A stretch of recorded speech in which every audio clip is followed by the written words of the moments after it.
Uma pesquisa do Procon Fortaleza, divulgada em abril, mostrou que o preço de alguns produtos de supermercado registraram aumento de mais de 800% no intervalo de pouco mais de um ano. As maiores variações foram em itens que fazem parte do dia a dia do consumidor, como o mamão, que subiu 817%, a cenoura e a cebola pera. E não deve parar por aí. O IPCA, Índice Nacional de Preços ao Consumidor Amplo, que é uma espécie de prévia da inflação, ficou em 1,73% em abril, sendo a maior variação mensal do indicador desde fevereiro de 2003, além de ser a maior variação para o mês de abril desde 1995. Sabe de quem é a culpa? É isso que a gente vai debater hoje aqui no Cena Pública, que recebe o secretário executivo de Planejamento e Orçamento da Secretaria do Planejamento e Gestão do Ceará, Flávio Ataliba, e o economista e pesquisador do Observatório do Federalismo Brasileiro e também do Laboratório de Estudos da Pobreza da UFC, Carlos Manso, a quem já começo agradecendo a presença. Muito obrigado aos dois. Secretário, e aí, de quem é que é a culpa de tanta alta desse preço assustador que a gente está vendo nas prateleiras hoje? Podemos dizer que tivemos e estão tendo, vários vilões. Eventos que estão contribuindo para a inflação. Primeiro, em 2021, no ano passado, a inflação foi 10,06. Acima do que... E grande parte desse efeito é resultante da pandemia, que desorganizou muito as cadeias de fornecimento de produtos em todo o mundo. Você teve uma dificuldade muito grande de logística e isso prejudicou bastante. Esse ano adiciona-se ainda esse efeito ao problema do conflito, guerra da Ucrânia, da guerra da Ucrânia, mas também no ano passado nós tivemos, adicionando também a essa discussão, a questão do aumento do preço dos combustíveis da Petrobras. Diz que o cálculo que o IBRE, que é o Instituto Brasileiro de Economia da Fundação Getúlio Vargas, que dos 10% do ano passado, por volta de 4, 5%, são decorrentes diretamente do preço dos combustíveis. E a gente pode discutir na sequência a questão da política de preço da Petrobras. Que é aquela que está atrelada ao dólar. Isso. Então, esse ano, diria, os vilões, nós podemos citar a própria guerra da Ucrânia, Rússia, que está provocando grandes dificuldades, principalmente nos produtos alimentícios. Haja vista que grande parte da nossa produção agrícola tem como os insumos fertilizantes que são importados da Europa. Além disso, outros produtos, por conta do conflito também, que se chamam commodities, são trigo, a soja. Dado que o preço internacional aumenta, esses produtos acabam aumentando, e sem falar também na questão do petróleo. Há uma discussão, também já respondendo nessa questão dos vilões, há uma discussão relacionada se o governo federal, o Banco Central, no caso, no ano passado, demorou muito a aumentar a taxa de juros. Lembre-se que em março de 2021, nós estávamos com uma taxa de juros por volta de 2% a 3%. É muito baixa para os padrões brasileiros. Então, essa demora fez com que o processo inflacionário ele tomasse um corpo maior, se espalhasse por toda a economia, e hoje nós, infelizmente, a previsão, inclusive nessa segunda-feira, o Banco Central divulgou o Boletim Focus, que é essa coletânea de opiniões de mais de 100 instituições financeiras do Brasil, já aponta para, em 2022, uma inflação por volta do IPCA, por volta de 8%. Até março já estamos com 3,2%. Então, o cenário é preocupante, haja vista a possibilidade de se perder, vamos dizer assim, o controle do processo. O Banco Central, ele tem como um dos únicos instrumentos para conter a inflação, aumentando os juros, tanto é que nosso juros já está em 11,75 com perspectiva de elevação. O que a gente não vê há muito tempo, inclusive. Sua opinião, Carlos, por favor. Então, o professor Flávio Taliba, como ele sempre faz, construiu muito bem aí e tudo que o professor Flávio falou da desorganização das cadeias globais, do preço de commodities, tudo associado à questão de uma das grandes causas do tipo de inflação, que é a inflação que a gente está vendo agora, que é a inflação de oferta, que os economistas costumam chamar de pressão dos custos. Então, isso faz uma pressão em tudo que é produzido, do que é comercializado. O professor Flávio falou dos combustíveis, quer dizer, os combustíveis são importantes para a produção, também para o transporte, para a logística, né?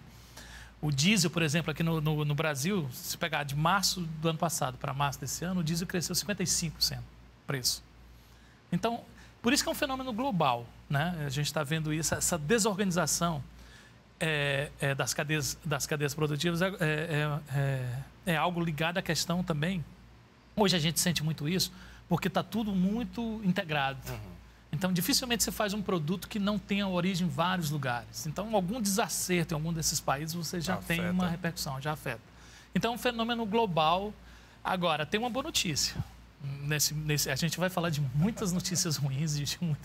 É um fenômeno terrível a inflação, a gente sabe disso. Qualquer dona de casa, qualquer pessoa, brasileiro principalmente, entende muito bem, já mapeou o DNA completo desse dragão da inflação, sabe tudo que ele é capaz. Mas a gente estava mal acostumado. Mas a gente entende, desde a pessoa mais humilde, que nunca assistiu uma aula de economia, mas ela entende quando ela percebe que os preços estão crescendo de uma forma generalizada, então isso o assusta terrivelmente, porque ele sabe que a renda que ele tem vai comprar cada vez menos. Então, esse fenômeno é um fenômeno que faz parte das nossas vidas. Então, assim, é um fenômeno terrível, mas ele, pelo menos, é uma boa notícia. A notícia que a gente pode dar de boa é que isso é temporário. O fenômeno é temporário. O fenômeno é terrível, é uma tempestade. A gente está vendo agora ainda muitos efeitos, mas a gente sai de quê? Como o professor Flávio muito bem colocou, a gente sai de uma crise sanitária terrível, né, global, para depois outros eventos, como essa descabida, desmedida, estúpida invasão da Rússia na Ucrânia. Então, assim, você tem isso tudo colabora quando as cadeias globais já estavam tentando se organizar, tentando voltar para um certo equilíbrio, então a gente já tem mais elementos que fazem essa desorganização, né? No caso do Brasil, o professor Flávio colocou que combustível explicou 45% da inflação do ano passado. Se você adicionar aí energia elétrica, você explica mais da metade da inflação.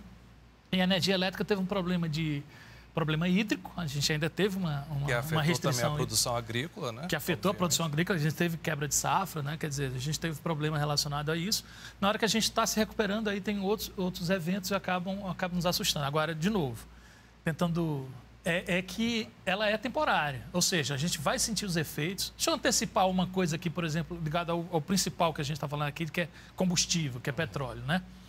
O preço do petróleo, que a gente se acostumou a ter $60 o barril, né? $65 o barril, o barril vai para 100, né? 108, até fechou agora, abril, quase $109.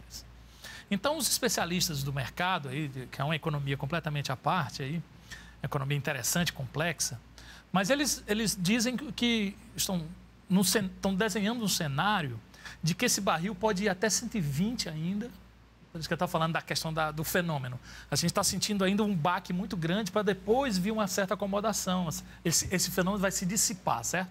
Mas ele pode ir até 120, ainda esse ano agora, e depois, no segundo semestre, uma tendência de queda, um cenário aí dele voltando para 110, 100, fechar o ano ali por volta de $90, $85.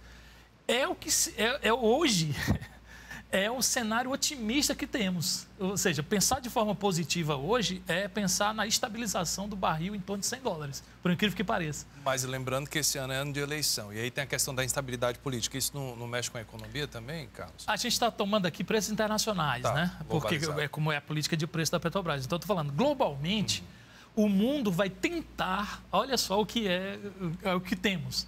Ele vai tentar manter o preço do barril a $100. Se conseguir isso, já é uma notícia positiva, por incrível que pareça.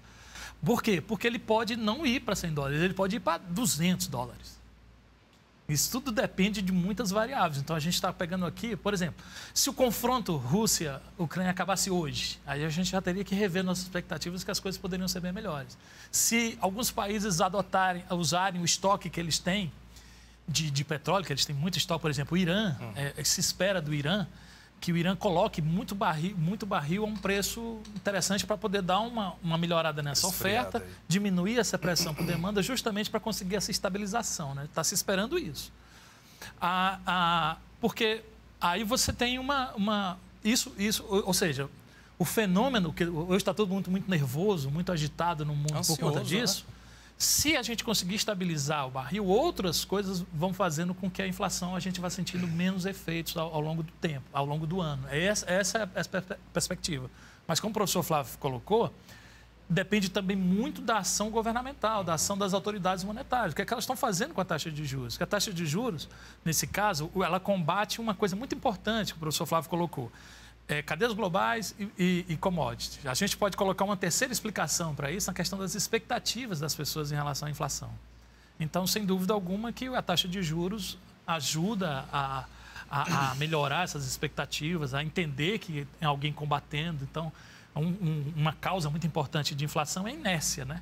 A inércia inflacionária, que é a inflação do passado, assombrar a inflação do futuro, né? Então, a gente acaba aumentando o preço porque imagina que aquela situação de inércia de inflação a gente entende bastante, né? O brasileiro entende bem de inflação. Mas esperava-se que chegasse a esse ponto que a gente está vivendo hoje? Por exemplo, no ano passado, a expectativa era essa, secretário? Cristo, pegando carona do que o Manso colocou, tem um ponto importante, é o seguinte.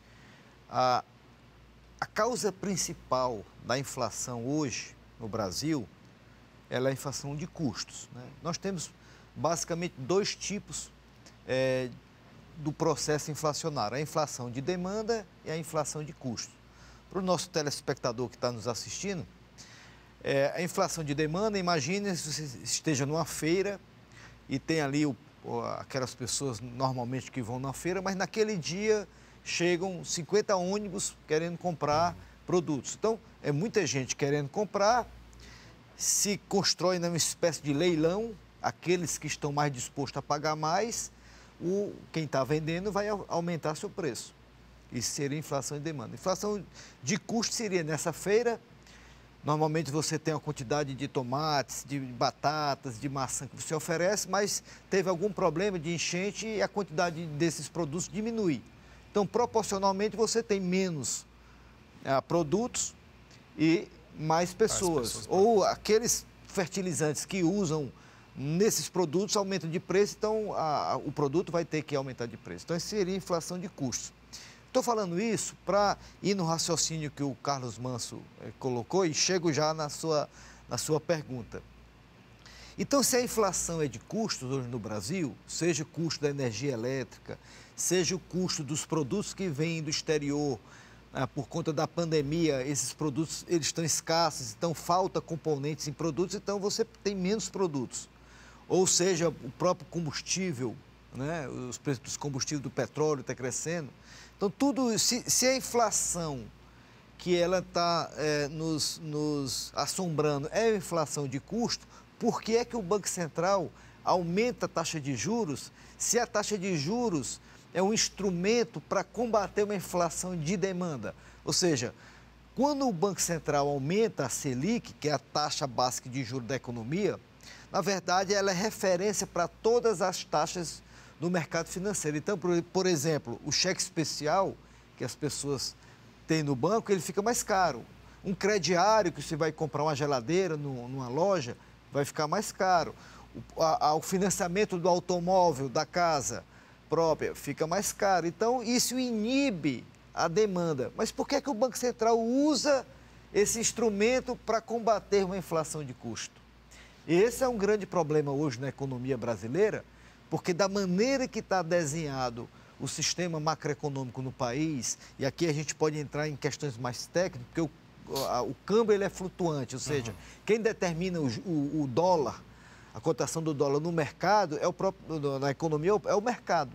Então, se o Banco Central não tem poder sobre o dólar, porque o preço do petróleo, se ele vier mais caro, vai precisar de mais dólar, então o preço do dólar sobe.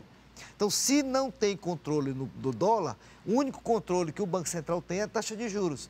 Então, eu tenho que subir muito a taxa de juros para frear a economia mesmo que a inflação seja de custo, mas para provocar uma retração econômica, para que as pessoas diminuam o poder aquisitivo e de forma a isso afetar os preços. Ou seja, tira o poder de compra. Tira o poder de compra. Então,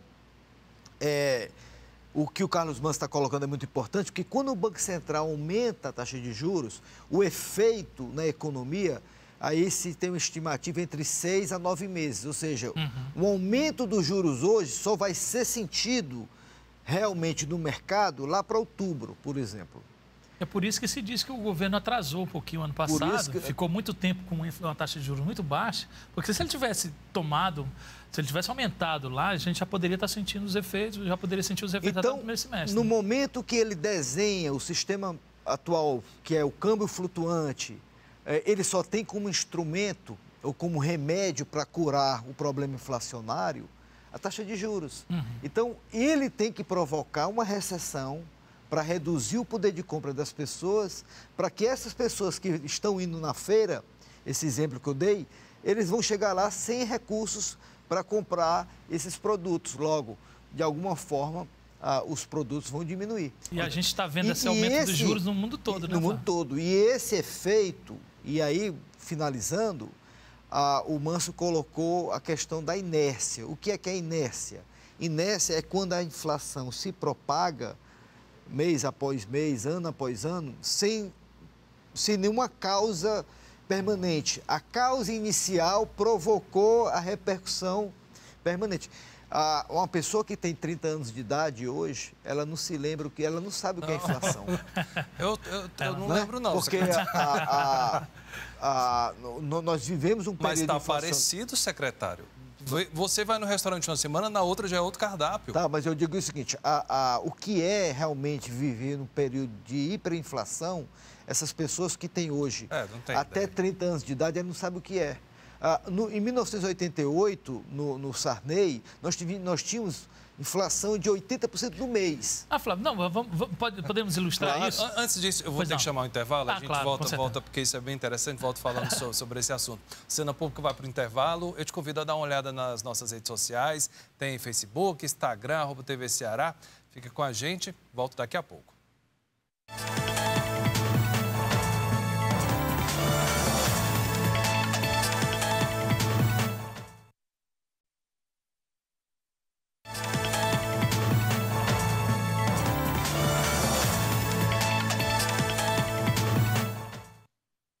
Estamos de volta com Cena Pública, recebendo hoje o secretário executivo de Planejamento e Orçamento da Secretaria de Planejamento e Gestão do Ceará, Flávio Ataliba, e o economista e pesquisador do Observatório do Federalismo Brasileiro e também pesquisador do Laboratório de Estudos da Pobreza da UFC, Carlos Manso. Em pauta, a inflação que está obrigando o brasileiro a mudar o hábito de consumo.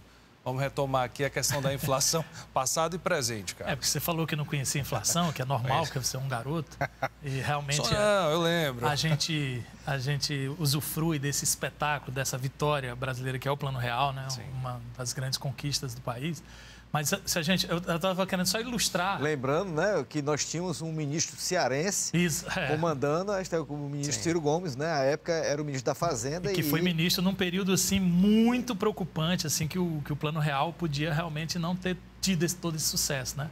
Ele estava sofrendo ataques de diversas origens. E aí o ministro Ciro Gomes realmente tem uma atuação... inquestionavelmente, né? Teve uma atuação muito importante. Mas eu estava querendo ilustrar que a inflação de março, que a gente está reclamando, deu 1,60. Março agora. Qual é o nosso sofrimento hoje? É 1,60, né, ao mês, que é terrível, porque isso, como a gente diz, a expectativa é que vá para 8, eu acho que vai para mais, porque o IPCA, acumulado, IPCA 15, está indo em 12.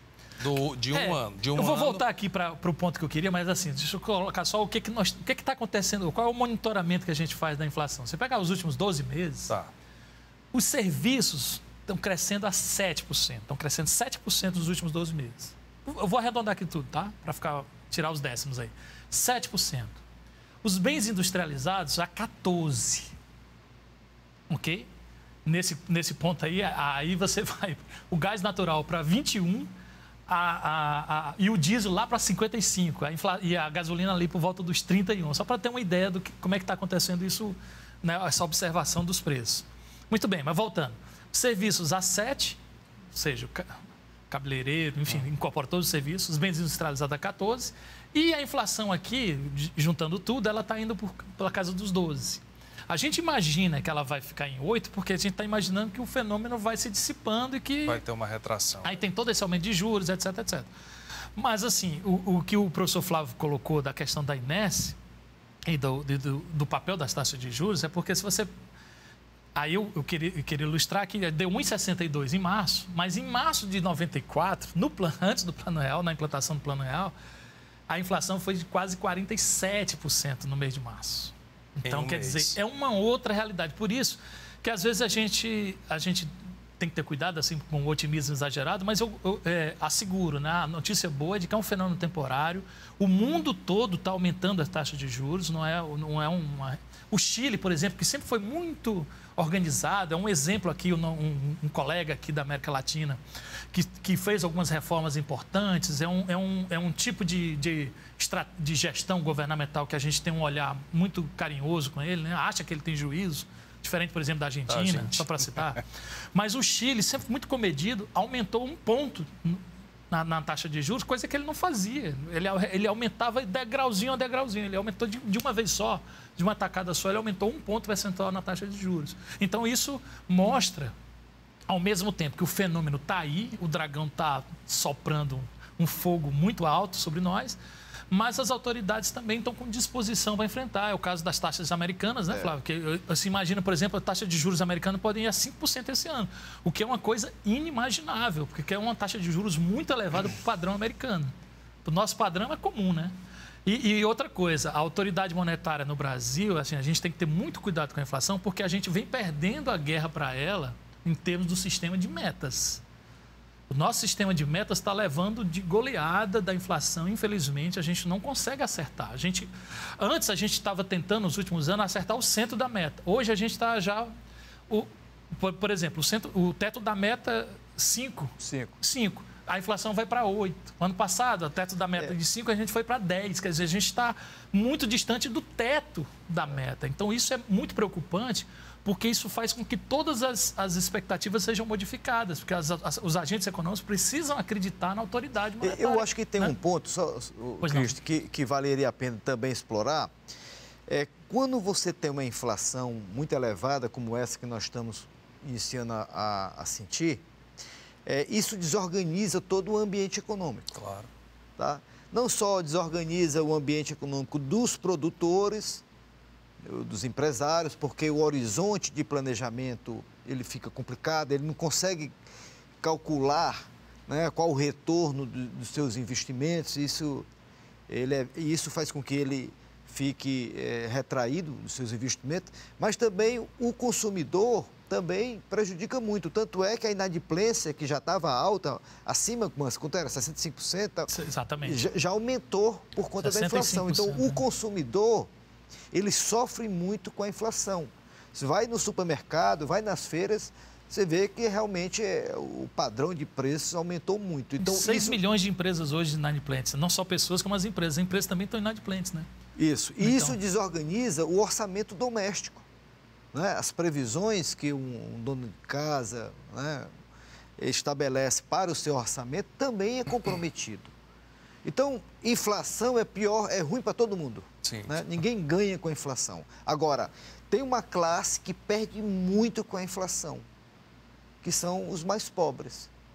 Né? Os mais atingidos. Porque eles não conseguem, com os poucos recursos que têm, eles não conseguem se proteger ao aumento de preço. Quem tem muito dinheiro consegue alguma aplicação financeira ou disponibilizar seu recurso. Tem uma reserva também. Uma reserva que vai render por conta dos juros e consegue isso compensar as suas despesas mais altas. Então, a inflação, além de ser um problema de grave consequências do ponto de vista produtivo, ele tem um efeito social terrível. Devastador. A gente está vendo o gás de cozinha aí, né? Oi? Gás de cozinha. Gás de cozinha. Em torno de 10% da renda básica do trabalhador, que é muita coisa, né? E aí o governo, talvez a gente pode entrar nessa discussão, Quando você fala, e aí outro ponto que o Manso colocou, que vale a pena a gente puxar um pouco, quando você teve, né, a partir de 1988, né, o liberalismo econômico, a integração comercial, tudo isso é positivo, porque você consegue comprar de um outro país um produto mais barato que se eu fosse fabricar no Brasil seria mais caro. Então, vale a pena importar, né, inclusive se aquele produto ele é insumo para algum produto seu. Então, a integração comercial que o Manso colocou, ela tem esse lado positivo das pessoas, das empresas, se beneficiarem de produtos de melhor qualidade e mais baratos, feitos em outro lugar do mundo. Mas as pessoas esquecem também que tem um lado ruim dessa história. Qual é? No momento que tem um conflito, como tem da Ucrânia e da Rússia, ou um problema na China de lockdown de Covid, a repercussão também é de quê? De diminuir a oferta desses produtos e de componentes. Então, a globalização dita, ela tem sua faceta boa, mas tem também suas consequências. E a gente acaba não olhando para isso, olhando só para o lado, né, quando você há um benefício muito grande. Então, o que a gente está assistindo nesse momento, o que vai provocar, talvez, um conservadorismo maior em diversas economias, em querer produzir algumas coisas internamente, tudo provocado pela pandemia, agora pelo conflito que estabelece escassez de produtos em vários locais. Então, assim, ter inflação é muito ruim para a atividade econômica. Basicamente, o que deve acontecer é essa manobra que a dona de casa está fazendo de substituir alguns itens pelo preço de forma macro. Lá nos Estados Unidos, no fim do ano, não tinha nada no supermercado. Não sei se já era em função disso. Há necessidade aí de reforçar muito a educação financeira das pessoas. Por quê? Porque nesse momento é que você precisa ter cuidado no seu orçamento de eliminar aquelas despesas supérfluas, de substituir despesas que possam ser substituídas e também produtos que possam ser adquiridos de forma mais, vamos dizer assim, compatível com o orçamento, seria recomendado. Então, assim, aproveitar a inflação, né, e aproveitar esse momento muito difícil para se reeducar. E para se reeducar do ponto de vista da educação financeira é fundamental, e a nossa população ela não tem essa prática, não tem esse costume. Tem um dado curioso, aumentou muito a procura. Quem vai ao supermercado sabe, desses produtos estão perto da validade, que eles fazem oferta, enfim, às vezes fica pela metade do preço. E as marcas mais conhecidas também, as pessoas estão optando pelas mais populares ou do próprio supermercado. E evitar, aí uma sugestão, evitar que o consumidor vá fazer suas despesas, suas compras no início do mês. Porque normalmente no início do mês, na primeira semana, é que acontecem os pagamentos. Salários, né, e outros recursos que as pessoas recebem. Então, essa concentração maior de demanda no início do mês no supermercado, nas lojas, faz com que você tenha ali um boom de demanda. Se você consegue espalhar um pouco mais o seu período de compras em outros momentos do mês, você consegue talvez preços melhores. Vale a pena hoje, secretário, por exemplo...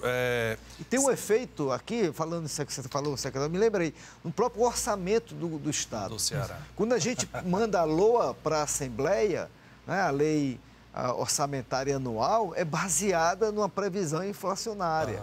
E essa previsão é dada pelo próprio Banco Central, as autoridades monetárias.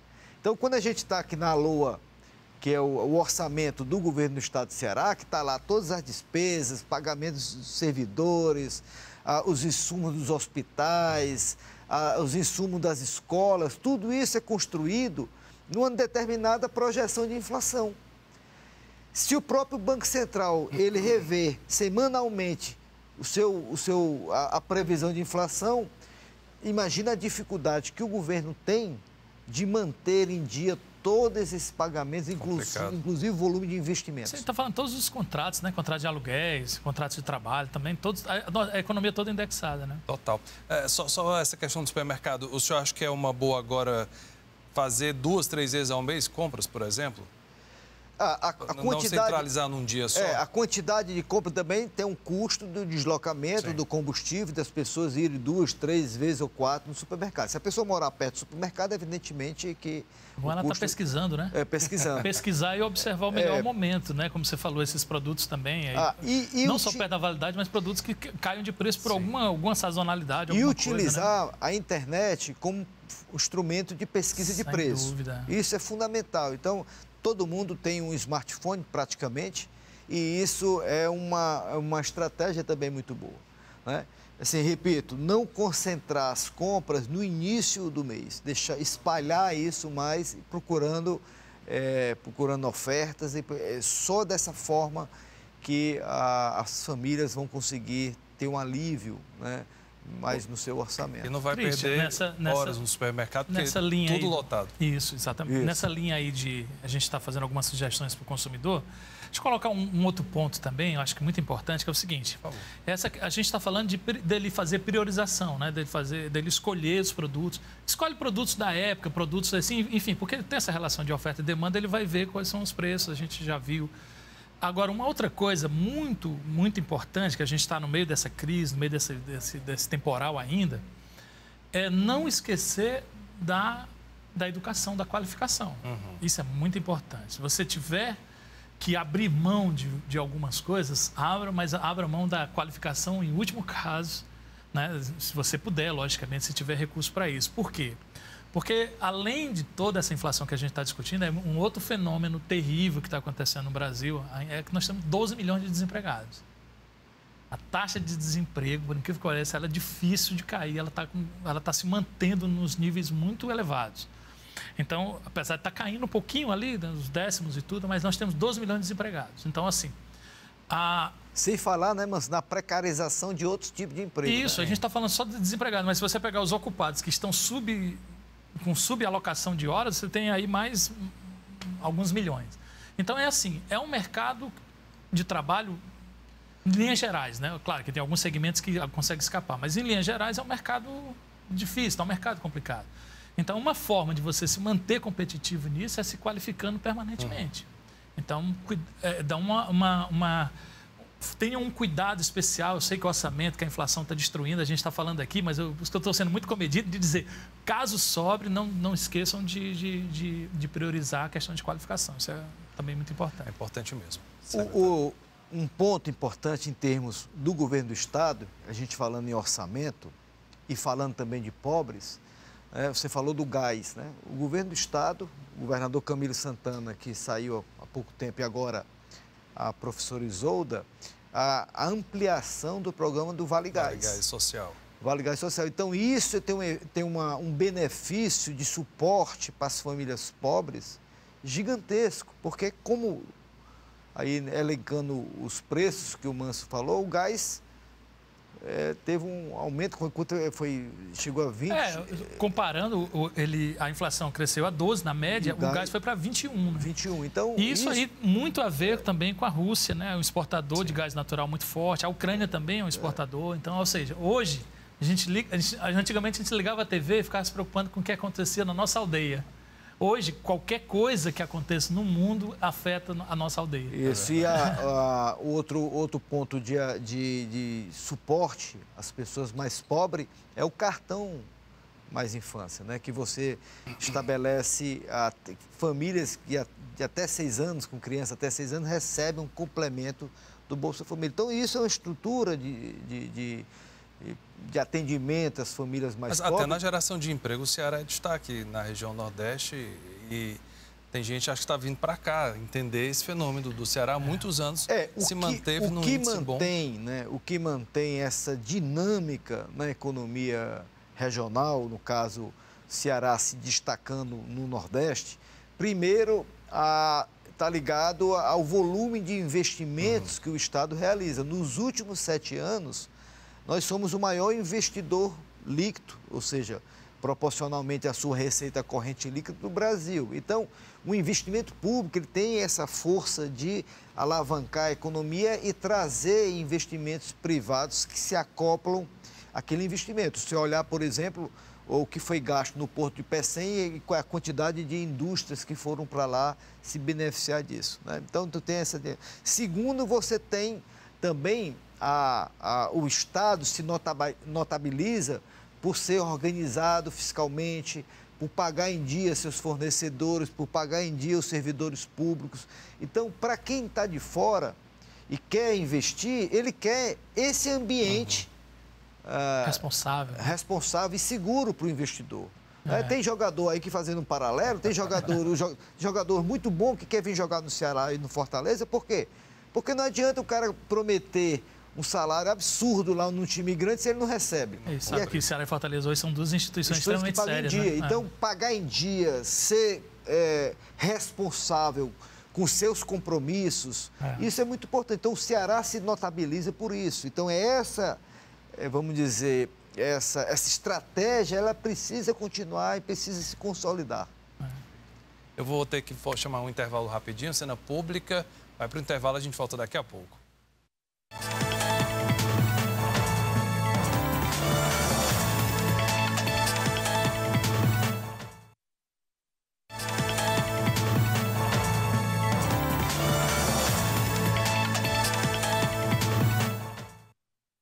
Começou o terceiro e último bloco do Cena Pública. Aproveito para te convidar a acompanhar nossas transmissões nas redes sociais.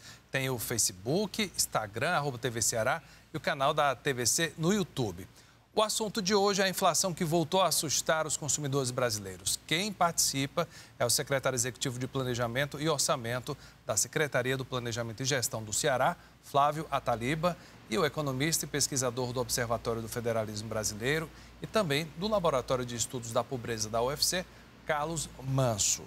Eu vou começar esse bloco fazendo aqui uma provocação. Se o senhor fosse convidado pelo ministro Paulo Guedes hoje para opinar sobre a economia do Brasil, que ponto o senhor mudaria radicalmente? Olha, tem uma questão muito difícil, né, para o ministro, vamos ser justos, né, para o ministro Paulo Guedes, porque precisa do apoio do Congresso para muita coisa, tá?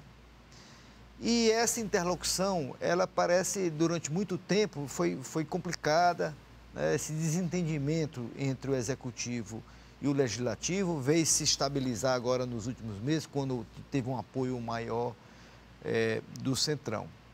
Mas eu acho que a economia brasileira, ela já há algum tempo, ela precisa de muitas reformas.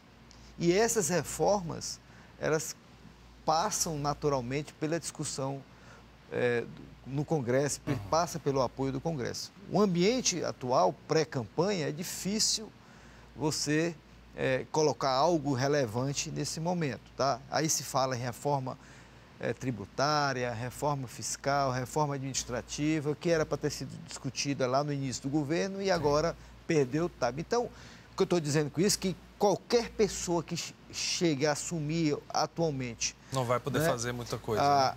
O Ministério da Economia terá grandes dificuldades de fazer uma transformação que a economia precisa, porque o ambiente político pré-eleitoral vai dificultar muito essas ações. Agora, talvez, né, eu acho que um ponto que deveria fortemente, né, ser pensado o governo não está sancionando o orçamento secreto, que é algo que tem uma força do Executivo muito grande e ali é uma torneira aberta para desperdício de recursos públicos em investimentos, em ações que não tem nenhum controle de qualidade, que não tem nenhuma perspectiva de dar algum resultado possível para a economia. Então, o orçamento secreto era algo que o ministro da Economia era para diretamente impor e evitar que tudo aquilo.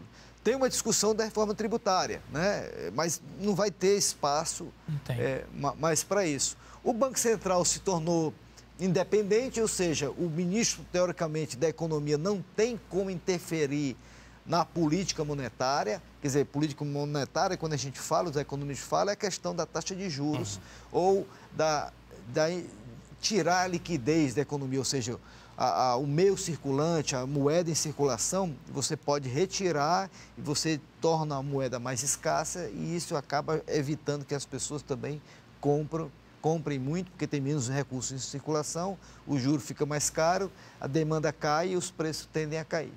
Mas a situação é muito complicada para alguma mudança radical que possa... Vamos esperar aí as eleições para um novo governo. Carlos, o que você quer que eu faria? Hoje o meu conselho, ou alguma coisa que eu pudesse dizer para o ministro Paulo Guedes, eu acho que valeria muito pouco. Mas há 4 anos valeria muito. Há 4 anos seria uma consultoria assim, de vários milhões de dólares. Porque é o seguinte, a grande tarefa que não foi feita e que por essa razão, isso explica grande dificuldade do governo, é a tarefa de propor nas eleições. O ministro Paulo Guedes teria que ter capitaneado uma proposta para o país. A gente teria que ter uma proposta concreta. A gente não viu isso. A gente não viu uma discussão robusta, uma discussão interessante das inúmeras reformas que o país precisa, o professor Flávio Ataliba colocou.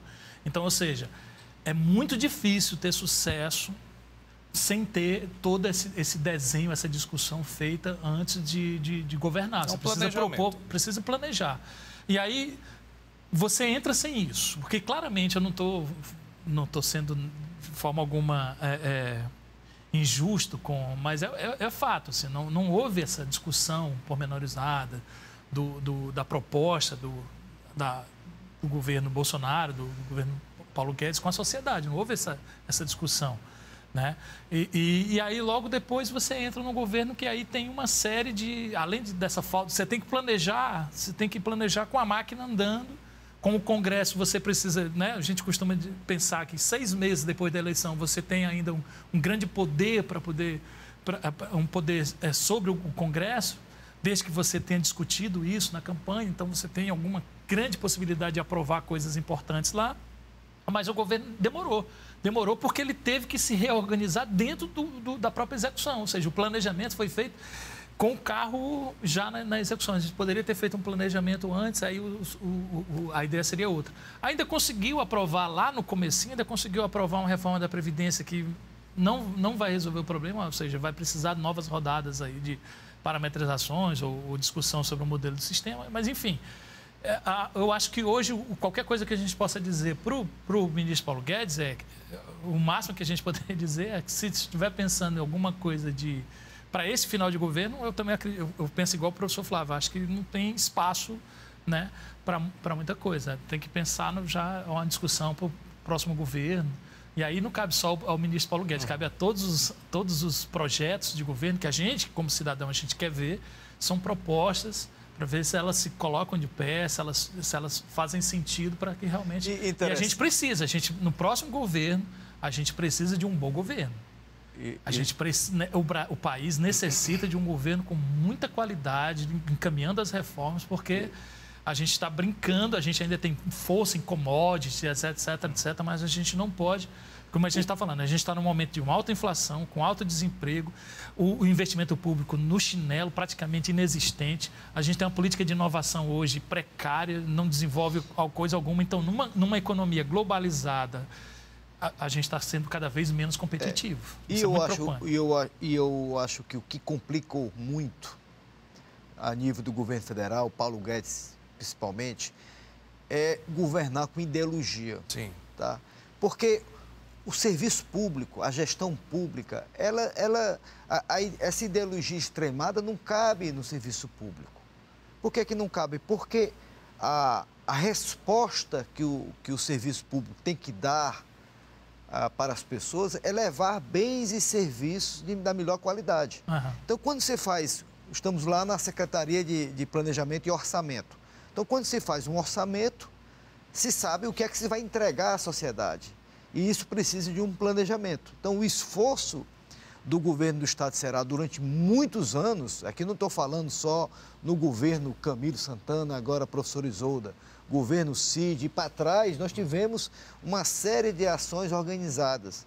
Então, o Ceará se torna, em relação ao país, um exemplo de como o planejamento bem feito, como a estrutura fiscal do Estado, e aqui diga-se de passagem, o anterior secretário do Planejamento e da Fazenda do Estado do Ceará, continuado pela Fernanda Pacobaíba agora, mas o Mauro Filho teve um trabalho espetacular junto com os governadores Cid, Camilo, de reestruturar toda a questão fiscal do Estado, que permite o Estado do Ceará ser o maior investidor do Brasil. Então, não se consegue imaginar, numa economia pobre como a cearense, sem a presença do Estado. Porque o mercado sozinho não vai dinamizar a nossa economia. Nós precisamos agir de formas estratégicas. Por exemplo, o hub do hidrogênio verde é uma estratégia atual que pode tornar o Ceará ainda uma potência mundial. Aí se considera que o Estado é o terceiro maior, né, vamos dizer assim, potencial no mundo da produção de energia alternativa e de hidrogênio verde. Que está em plena discussão hoje no mundo, discussão, né? Mas isso tem uma indução do Estado. O secretário Maia Júnior tem trazido essa agenda para o Estado e isso tem uma discussão muito grande. E provocou discussão nacional, né? Porque provocou até então discussão nacional. De pensar energias, porque hoje o preço da energia fugindo do carbono, né? Exatamente. Né? Então, hoje é uma preocupação mundial. Né? Os Estados Unidos estão obcecados por isso. E com o conflito da Ucrânia-Rússia, o que vai acontecer? Claro. O fornecimento do gás para a Alemanha, principalmente, que 50% da matriz energética da Alemanha é do gás da Rússia e de outros países, o que vai acontecer? A Europa vai precisar de energia. E o hidrogênio verde, que é energia transportável, ele pode ser transportado no navio pelo Porto de Pecém, que tem o co-irmão na Roterdã, é um canal que o Ceará, produtor de energia alternativa, transforma em hidrogênio verde e exportar a energia para a Europa. Então, essa estratégia, ela só é pensada porque tem um Estado indutor do processo. Então, fazendo um paralelo para o governo federal, no momento que acha que o governo, o poder público não é importante para a sua matriz de desenvolvimento, de certa forma, ele joga fora muitas oportunidades que o Brasil está perdendo caso tivéssemos esse investimento em áreas estratégicas no país. Por exemplo, por que a educação no Ceará, que é a melhor do Brasil, do ensino fundamental, por que ela não é replicada para o país, em outros estados, na velocidade? Tem um componente ideológico muito forte. Porque tem um componente ideológico muito forte em tudo isso. Então, o governador Camilo, do PT, deu continuidade à política educacional que o governador Cid fez. Entende? Então, o Ceará tem continuidade nas suas ações, independente se foi o PSDB, se foi o PDT, se foi o PT. E é isso que a gente precisa levar essa filosofia da gestão pública para o governo federal. Aí, no momento que você tem um ministro extremamente ideológico, com um governo e outros ministros de pastas extremamente ideológicos, você tem grande dificuldade de dialogar com a sociedade. O mundo é muito plural, né? O país é muito complexo para você ter uma ideologia sectária num pensamento. Então, essa eu acho que... forte restrição, né? Isso que o professor Flávio colocou muito bem da questão do investimento, eu gostaria de destacar também que toda essa qualidade institucional do Ceará permitiu que a gente fizesse, durante a pandemia principalmente, aí tem que ser ressaltado, as políticas compensatórias, que o professor Flávio até colocou já do gás, etc, etc. Mas, assim, o enfrentamento da pandemia... Sim. A qualidade do enfrentamento que o Ceará teve só foi possível por causa de todo o amadurecimento de gestão que o Ceará teve ao longo dos anos. E o Ceará fez o procedimento extremamente correto de transparência das contas, enfim. Mas foi super criticado, né? E o que é interessante é que nem todo mundo fez, mas o mais interessante é assim, uma coisa boa de estudar economia, Christian, é que assim, a gente valoriza o equilíbrio das coisas. Em economia, qualquer remédio, uma dosagem um pouquinho acima pode ter um efeito contrário do que você imagina. Então, é uma das grandes belezas que a economia tem. Então, no caso, por exemplo, a gente está falando de inflação, a gente falou muito aqui da inflação de custos, mas teve também um componente de demanda, por conta do auxílio que os países tiveram que fazer para as suas populações. Então, é lógico que isso colocou uma renda na economia diretamente. Aqui, por exemplo, nós tivemos auxílio emergencial que o governo federal patinou ali no começo, o Congresso teve que agir, mas o Ceará foi um complemento a isso. Então, é uma carga extra de recursos que gerou também aí, tem um componente de demanda, é pequenininho, não estou dizendo que isso causou inflação, mas estou só dizendo que a beleza da questão do equilíbrio. Nesse caso, foi um bom componente de inflação.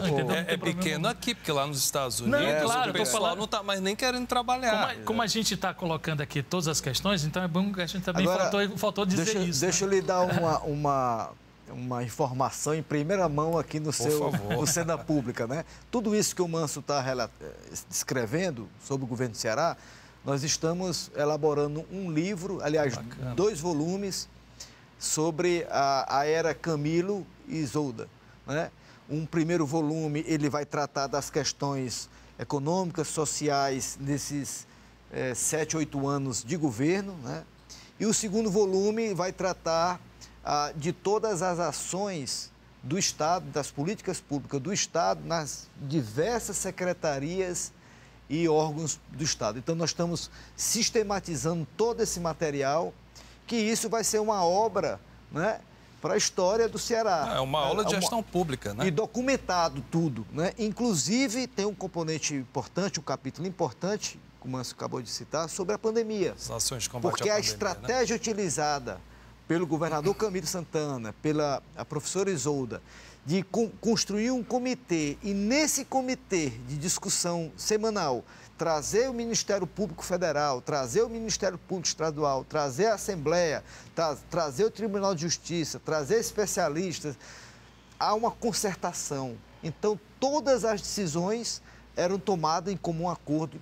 Tanto é que nenhum decreto que foi elaborado em mais de 2 anos de pandemia foi contestado pelo Ministério Público. Verdade. Diferente de quase todos os estados que não tiveram... Isso deu um dinamismo, né? A decisão imediata, né? Então, isso reduz incerteza, apesar de todas as dificuldades que nós tivemos, especialmente dos setores que foram muito prejudicados, especialmente o setor de eventos, foi muito prejudicado, não só no Ceará, mas em todo o país. Mas a existência do comitê com clareza e com transparência reduz incerteza, ou seja, a medida que estava tomada e ia para o decreto, ela ia ser executada. Em outros estados, um dia depois, o Ministério Público entrava... Não existia esse acordo comum, né? Não existia esse acordo comum. Então, isso só é possível a maturidade política que o Estado Ceará conquistou. Não, e deixar claro que não foi fácil também, não. Existia esse acordo entre as autoridades, mas a população muitas vezes não entendia. Eu negociava com todos os setores, né? Eles legitimamente... Né? Eles tinham suas reivindicações, a Brasel, os bares e restaurantes, setor de eventos... setor educacional, foi um período muito difícil, porque a gente entendia... entendia as dificuldades dele, porque as pessoas queriam trabalhar, precisavam trabalhar. Mas, por outro lado, você tinha uma questão da pandemia muito grande.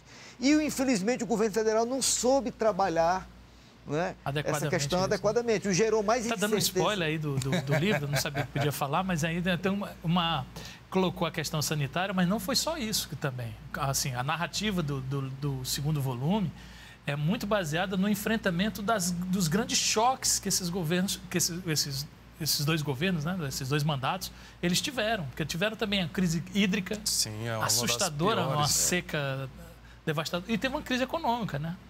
Uma crise econômica também muito forte. O governador a maior Camilo recessão Santana da história. Pegou um período difícil, né? Porque a crise hídrica, né? A pandemia...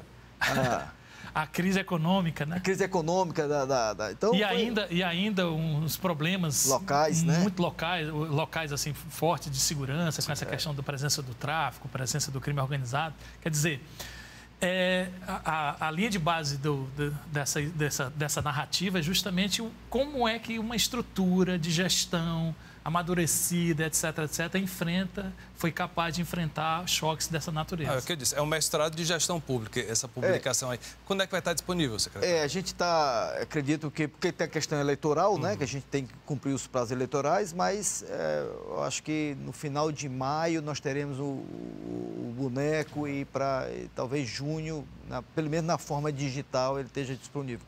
Não é um livro de governo, é um livro de Estado. Né? Há uma diferença. A gente tem a preocupação de retratar os fatos, né? Claro, tanto do ponto de vista econômico, social, mas também do ponto de vista das ações que foram postas em práticas pelo governo do Estado do Ceará. Eu acho que é um manual que pode ser utilizado para a vida. Olha, o Cena Pública vai ficando por aqui. Quero agradecer mais uma vez as presenças do secretário executivo de Planejamento e Orçamento da Secretaria de Planejamento e Gestão do Ceará, Flávio Ataliba. Obrigado pela presença, secretário. E também do economista e pesquisador do Observatório do Federalismo Brasileiro e do Laboratório de Estudos da Pobreza, da UFC, Carlos Manso. Obrigado, viu, Carlos? Obrigado, viu, Cris? Quem quiser rever o programa pode acessar o canal da TVC no YouTube e também conferir o horário alternativo, que é no domingo, 4 da tarde. Obrigado pela tua companhia. Eu te vejo na próxima semana. Até lá.